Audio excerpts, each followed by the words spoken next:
なあきなこ、わいちょっと思ったんやけどさ、どうしたのもっち飼い主がさ、パソコンの前にずっと座って AI に指示出してるじゃん。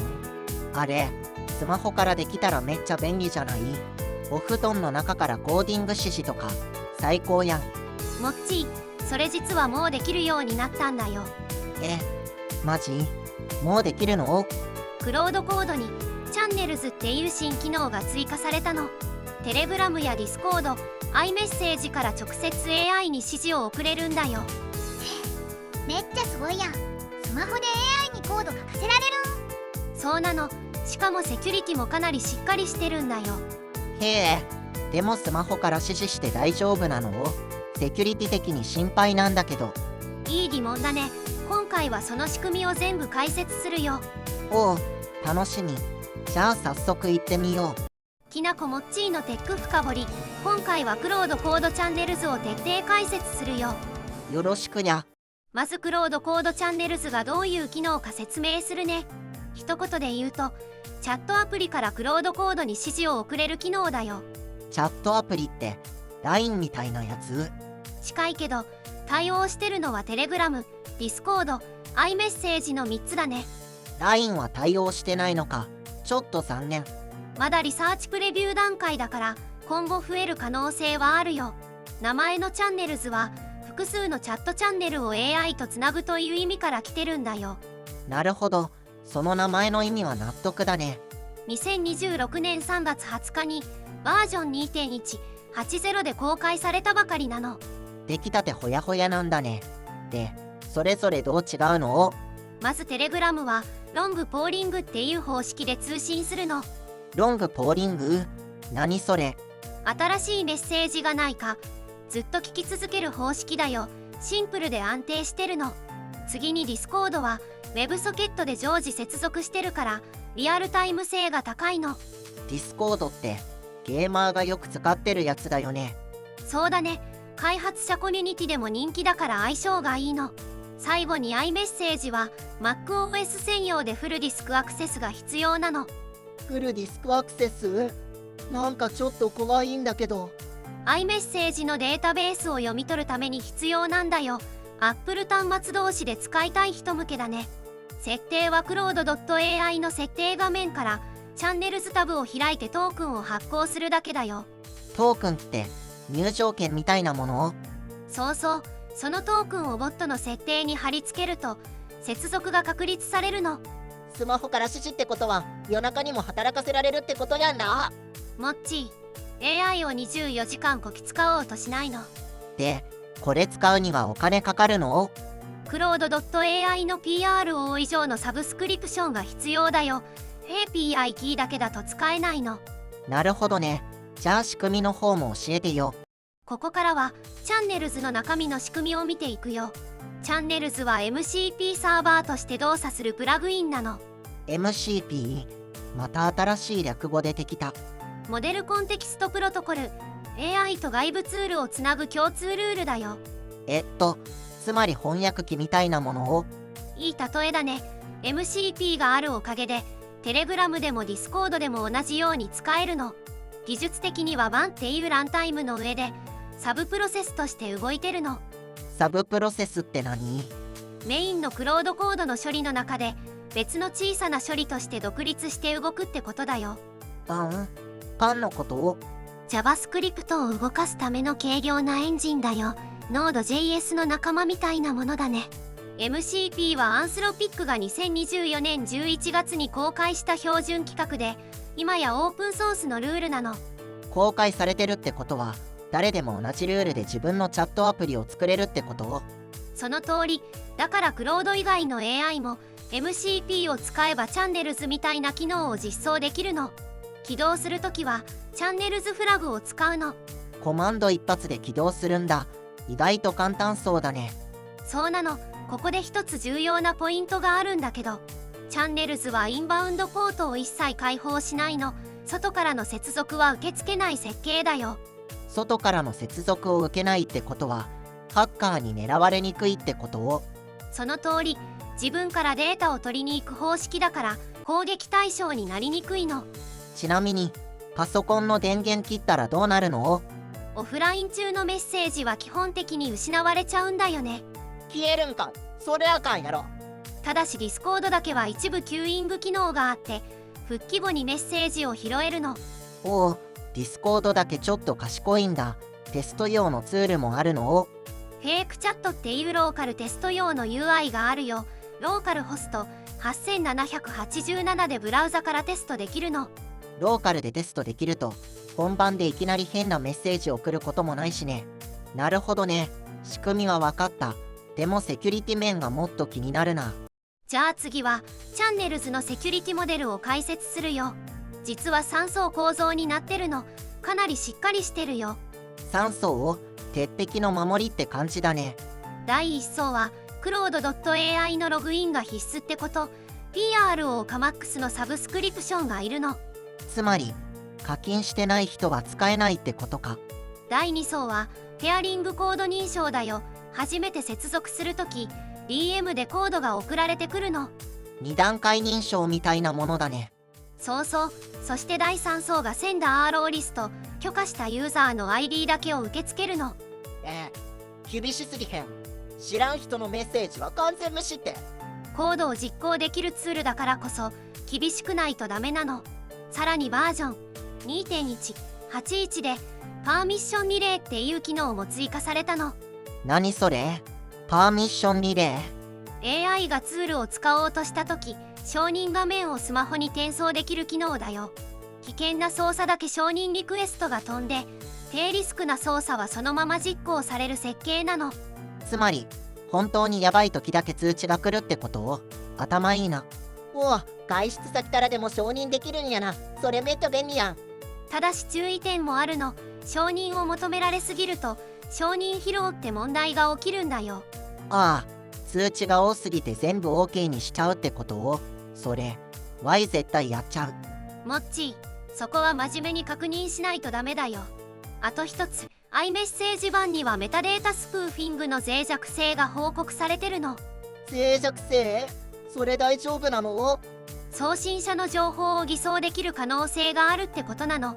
まだ修正状況が未確認だから注意が必要だよ。iMessage は当分様子見の方がいいかもね。センダー RO リストをしっかりテレグラムかディスコードで使うのが今は一番安全だと思うよ。じゃあ次はチャンネルズを実際に使ってる開発者の事例を見てみよう。お、リアルな使い方ってやつだね。まずは Mac ストーリーズのジョン・モーヒーズさん。この人 iPhone からテレグラム経由で iOS アプリのビルドとデプロイに成功してるの。スマホからアプリのビルドってめっちゃ未来やん。次は点々のイワン・マクさん。40分間のクライアントサイト移行をスマホから監視したの。外出先からでも重い作業を見守れるんだ。便利だな。そしてアレクサンダー・ミリロビッチさんのエピソードが面白くてドイツ語の試験に遅刻しちゃってテレグラムで音声メッセージを送ったの。試験会場近くの駐車場を探してって送ったら30秒で結果が返ってきたんだって。いやいや、まず遅刻すらそこからあかんやろ。まあまあ日本でも使ってる人がいるよ。医療スタートアップのユビーの開発者さんがついに夢が叶ったって前に書いてたの。夢が叶ったってそこまで感動するものなの？他にも AI 総研さんの事例では夜間の CI 失敗通知をクロードが受け取って予備調査を完了してくれるの。ワークってアプリ経由でプッシュ通知を受け取る人もいて1日250通知の無料枠を数時間で使い切ったって報告もあったよ。250通知を数時間で使い切るってどんだけ働かせとんねん。でもそれだけ通知が役立ってるってことだよね。 CI 失敗をすぐ把握できるのは価値があるよ。翌朝出勤したらもう調査レポートが出来上がってるんだよ。寝てる間に仕事してくれるとか最高やん。ただし制限もあるよ。ターミナルを閉じるとセッションが切れちゃうの。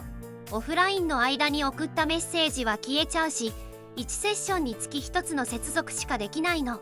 ああ、ターミナル開きっぱなしにしとかないとダメなんだ。そこは注意だね。あと iMessage 連携は MacOS 専用でテレグラムでは写真をドキュメントとして送る必要があるよ。さてここでチャンネルズの話と切っても切れない存在を紹介するね。オープンクローっていう OSS プロジェクト。オープンクロー？何それ？初めて聞いた。オーストリアのピーター・スタインバーガーさんが作ったツールで、最初はクロードボットって名前だったの。でもアンソロピックから商標で怒られてモルトボット、そしてオープンクローって名前を変えていったの。名前がコロコロ変わってるな。で、何ができるの？ WhatsApp、テレグラム、ディスコードと6つのプラットフォームに対応してて、チャンネルズより広いの。GitHub スターも2026年3月時点で25万を超えていて、すごい人気だったの。25万スター？すごい人気じゃん。ところがね、2026年2月にスタインバーガーさんがオープン AI に入社したの。オープンクローはオープン AI 支援の OSS プロジェクトとして移管されたんだよ。オープン AI に引き抜かれてクロード殺しのツールを作ってたんかい。なんでやねん。で、アンソロピックも黙ってなくて、4月4日にプロサブスクリプションでのオープンクロー仕様をブロックしたの。おお、ガチの対立になってるんだ。ベンチャービートはアンソロピックはオープンクローキラーを出荷したって表してるよ。アンソロピックが本気出してきたってことやんな。やったるぞ感がすごい。ユーザーとしては競争が激しくなると機能が増えていくから正直嬉しいよね。ただオープンクローにはセキュリティの懸念もあるの。50万行のコードに53の設定ファイル、70以上の依存関係で単一プロセスで動いてるの。うわ、なんか複雑すぎてセキュリティ的に大丈夫なの？そこが心配だよね。チャンネルズは公式ツールだからセキュリティ面では安心感があるの。オープンクローは多機能でプラットフォームも豊富。チャンネルズは公式ならではの安定性とセキュリティ、住み分けができてる感じだね。なるほど。どっちを選ぶかは用途次第ってことだね。実はね、チャンネルズだけじゃないの。2026年3月はクロードコード史上最大のアップデート付きだったんだよ。まだあるの？チャンネルズだけでもお腹いっぱいなんだけど。まず3月3日にボイスモードが追加されたの。スラッシュボイスで起動できるんだよ。プッシュトークで20言語に対応。転写レイテンシは1から2秒だよ。声でコードの指示ができるんだ。手が離せない時に良さそう。次に3月24日にオートモードがリリースされたの。2層の安全システムでプロンプトインジェクション検出と分類器が動いてるの。偽陽性率は 0.4%。 0.4% ってほぼ誤検知しないってこと？かなり精度が高いよね。そして3月23日にはディスパッチとコンピューターユースも来たの。スマホからタスクを割り当てるとデスクトップで自動的にセッションが立ち上がるんだよ。家のパソコンに仕事を任せたままカフェで結果だけ確認できるってことを？そういうこと。しかも途中でスマホから確認して承認を送ることもできるの。チャンネルズってこの大進化の一部やったんか。めっちゃすごいやん。そう、もうクロードコードは単なるコーディングツールじゃなくて開発プラットフォームに進化してるの。ちなみにクロードコードの年間換算売上は25億ドルを突破したって報じられてるよ。25億ドル？日本円で何千億やん。儲かりすぎやろ。週間アクティブユーザーも2026年1月から倍増してるんだって。勢いがすごいよね。単なるコーディングツールからスマホと融合した開発プラットフォームへと進化したってことだよ。3月だけでこんなに進化したんだ。開発チーム寝てないんじゃないの？いや、今日はチャンネルズの話めっちゃ面白かったな。テレグラムとかディスコードとか iMessage からコードの指示ができるってだけでもすごいのに、実際にスマホからアプリのビルドまでできちゃうし、寝てる間にバグ調査もしてくれるんだよね。しかもオープンクローとの競争もあってどんどん進化してるし、セキュリティも3層構造でしっかり守られてるし、使い方次第でかなり強力なツールになるよね。制限もまだあるけどリサーチプレビューだから今後どんどん改善されそうだよね。モッチーの言う通りだね。今回のポイントはスマホとターミナルの境界がなくなっていくってことだと思うの。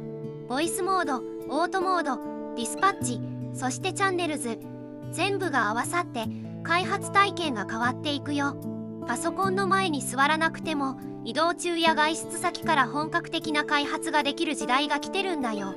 回し車を回しながらでもコードかけるってことだよね。モッチー、回し車を回しながらスマホは難しいと思うけどね。じゃあ次はスマホから投げ銭を要求してもらう機能を追加してもらうにゃ。それは絶対ダメだよ。チャンネルズはコーディング用だからね。チェック。皆さんはチャンネルズもう使ってみた？感想があったらコメントで教えてね。テレグラムとディスコードどっちを使ってるかも知りたいな。それじゃあ、きなこもっちーのテック深掘り、今日もありがとうございました。ありがとうね。この動画が役に立ったら、高評価とチャンネル登録よろしくね。通知をオンにすると新しい動画をすぐチェックできるよ。コメントもお待ちしてるよ。じゃあまたね。